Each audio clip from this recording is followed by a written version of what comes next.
প্রথমে এই যে জাসাসের পয়লা বৈশাখের কর্মসূচির কথা যেটি বললেন, এটি যদি সত্য হয় তাহলে সেটা খুবই দুঃখজনক, বেদনাদায়ক এবং কিছুটা লজ্জারও বিষয়। কারণ পয়লা বৈশাখ তো কোনো দলের না, কোনো গোষ্ঠীর না, এটা সমগ্র বাঙালি জাতির জাতীয় উৎসব।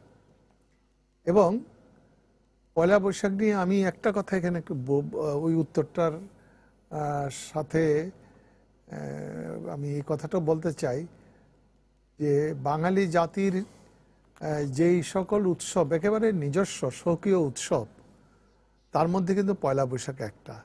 যেমন 21শে ফেব্রুয়ারি, যেমন আমাদের বিজয় দিবস, এগুলো সব সার্বজনীন দিবস।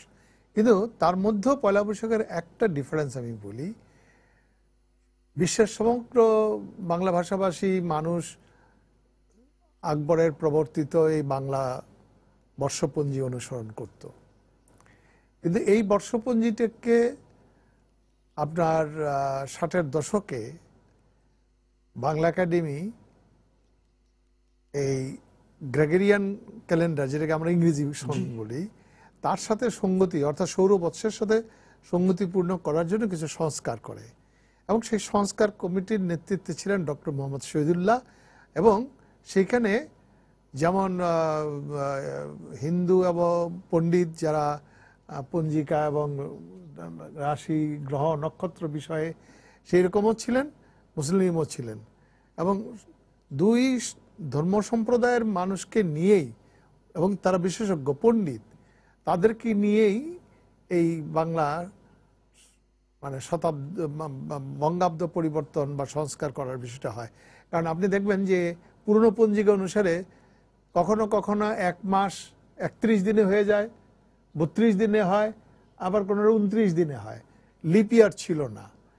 এবং সেটা ছিল আসলে আমাদের হিজরি সনের যেই চান্দ্রবর্ষের সাথে মিলিয়ে করা হয়েছিল। এখন বিশ্বের বৈজ্ঞানিক উপায়ে সময় নির্ধারণ, কাল নির্ধারণের প্রধানতম হচ্ছে সৌরবৎসকে নির্ধারণ করা। সৌরবৎসের সাথে বাংলা সনকে আপনার সামঞ্জস্যপূর্ণ করার জন্যই এই সংস্কারটা করা হয়। এবং বাংলা একাডেমির উদ্যোগে এটা যখন করা হলো, তখন প্রতিটি মাসের জন্য যে কতদিনে কোন মাস সবগুলো কিন্তু ফিক্স করে দেওয়া হয়েছে। আগে এটা ফিক্স ছিল না, কিছুটা কোনো কোনো মাসের ছিল। এবং আমাদের লিপিয়ারও কিন্তু চালু করা হয়েছে। মানে এখানে এই প্রতি 4 বছর পরে যেমন ইংরেজি লিপিয়ার হয়, আমাদেরও এখানে কিন্তু একটা লিপিয়ার হয়। আচ্ছা, আমি বললাম কথার এটা বললাম কেন, যে এই যে বাংলাদেশে এই যে পয়লা বৈশাখ, একদিকে এইটা বাংলা একাডেমি করলো এবং সকলের সর্বসম্মত সিদ্ধান্তক্রমে এই সংস্কারটা কার্যকর হলো। এবং এটা কোনো ইয়ের আমলে নেই, আইয়ুব খানের আমলে করা হয়েছিল। এইটা চালু হওয়ার পরে 1967 সালে প্রথম যখন আইয়ুব শাহী বাংলা সংস্কৃতির উপরে আঘাত হানে, রবীন্দ্র সৃষ্টিতে এই 61-তে রবীন্দ্র জন্মশতবার্ষিকী পালন করতে দেয় না। তারপরে শাহাবুদ্দিন সাহেব রবীন্দ্রসঙ্গীত নিষিদ্ধ করলেন রেডিও টেলিভিশনে। এবং সেই পটভূমিতে ছায়ানটের জন্ম। এবং ছায়ানট বাঙালি সংস্কৃতির পুনরুজ্জীবন ধরে রাখার জন্যই প্রতিবাদী প্রোগ্রাম হিসাবে 1967 সালে প্রথম রমনার বটমূলে এই আপনার পয়লা বৈশাখ উদযাপন শুরু করে। প্রথমবার থেকে আমাদের সৌভাগ্য হয়েছিল সেখানে থাকা। এবং প্রথমবারে কয়েকশো মানুষ আমরা ছিলাম।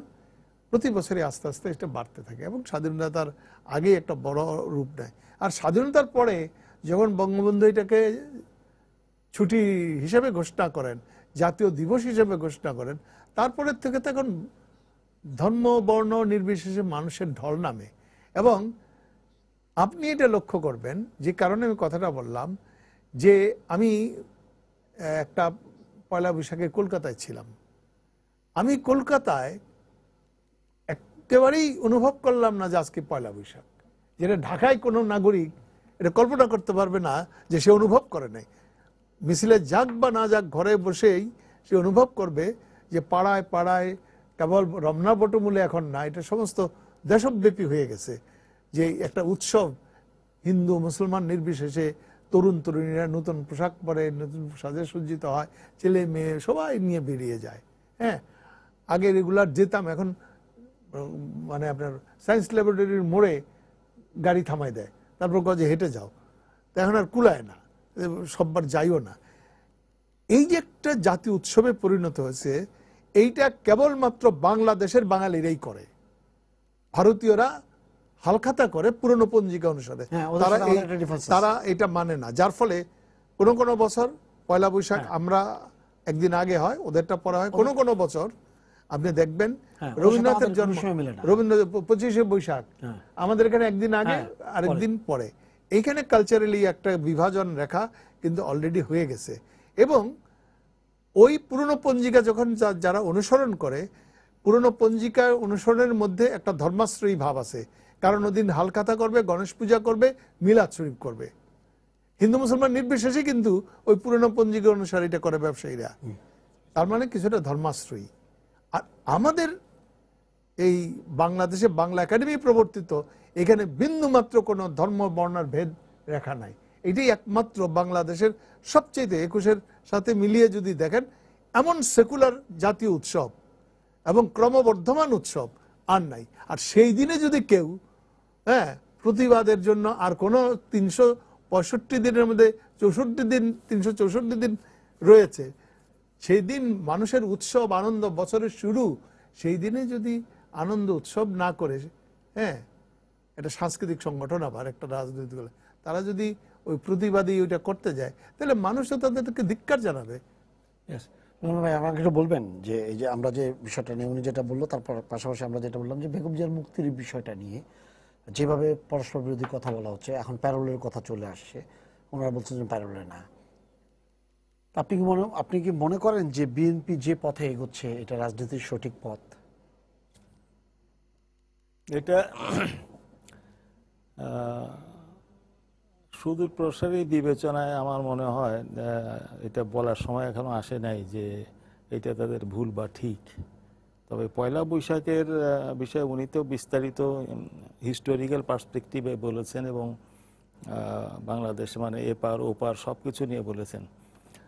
তবে একটা জিনিস হলো, যখন থেকে আমাদের এখানে সংস্কারটা হয়েছে, তারপরে এই পয়লা বৈশাখের একটা অর্থনীতি, একটা ইকোনমিও আছে, বড় ইকোনমি আছে এর। এবং আমাদের সাংস্কৃতিক জীবনের সব উপাদানই পয়লা বৈশাখের দিনে কিন্তু খুঁজলে এটা পাওয়া যাবে। আমরা এটার সাথে একেবারে মানে সাংঘাতিকভাবে এটা বন্ধনে আবদ্ধ।